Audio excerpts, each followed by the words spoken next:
Guys, before I leave this spot, I want to tell you a funny story, but also that has a kind of a really deep and personally almost tragic aspect to it. And recently when we were near Munich to get my treatment, I was staying in an Airbnb, as you all know, and a very kind lady gave us a free stay at her Airbnb after she saw our email address and looked into what we do. God brings blessings when He wishes, you know, and in His own way and in His own time.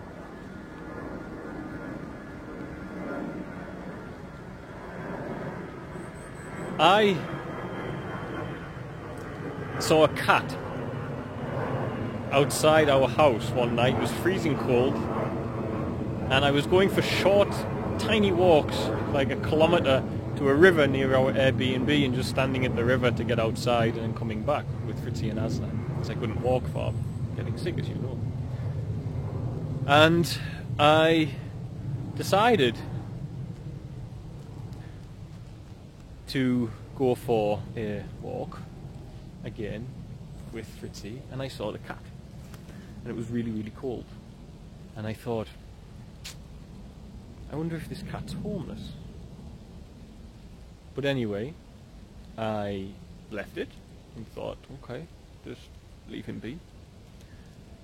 Then we went for a bit of a further walk into the town, and that was because I was trying to get something to eat, and I had to walk it was the day I walked I walked 2.7 kilometers. That took me 4 days to recover. I couldn't walk for 4 days.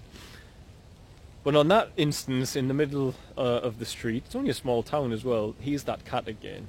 And it was nice to see it because it was very friendly, and I miss all my animals when I'm in Europe, naturally, because you know, I'm such a person with dogs, and I've always had dogs all my life, and I really need dogs in my life. I really believe a house is not a home without a dog.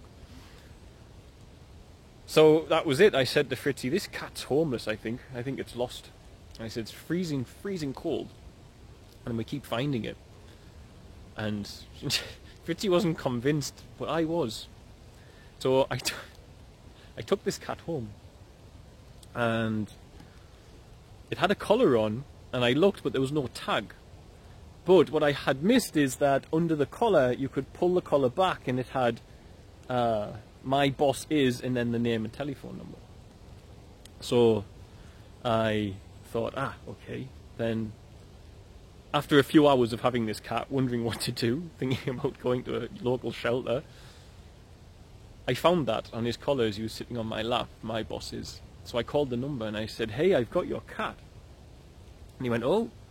And he said, well, is there something wrong? And it was Fritzi. And she said, no, but we thought it must be lost because it's in the cold all the time. We keep seeing it. And it keeps trying to, it was also, I should say, it kept following us as if it wanted to come in our house and out of the cold, presumably, you know. So that's why I was letting it in, even though the Airbnb, it said it's allergy free, so no animals. So he said, well, where are you? And we told him the address, and he lived like 2 doors away from where we were. Now it's ridiculous, I know, to rescue the neighbour's cat. Yeah, it's really silly. But it also exposed something which needed to be exposed. That I didn't take a break for far too long from trying to help people. To the point that even when it's just a cat on the street, I go on alert, and I'm like, oh, does that need help? You know, the average person wouldn't have took that cat home on the 3rd day. And Fritzi's a very loving person, but as they say, she wasn't convinced. But I think that shows you that the state I was in, it's a kind of a fight or flight, it's a high stress state, you know, feeling like there's always something to be done, you know, like every second of every day God wanted me to do something to help. And it's not true. I was new to this, and I spent like years, my arms, you see that shaking? That was my arm. It shows how bad my energy levels are.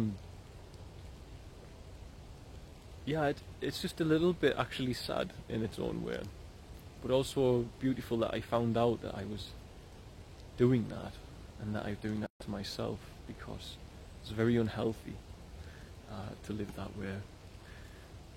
But it's true that it kind of got like that in Tanzania, but that's because I centered myself in a community where people suffer and said I'm here to help. You know, so every day it was people with problems, needing help, needing help. And I have worked now to switch this off. And obviously even here in Europe I haven't switched it off properly. But now at least I know that it's a job I must take at high priority. Because if I'm in such an internally alert state, my immune system's never going to ever get over the top of everything that's going on to me. So yeah, I rescued the neighbour's cat, which is ridiculous, but it's also very telling, as Fritzy said. So, just wanted to share that. Love you all. Take it easy.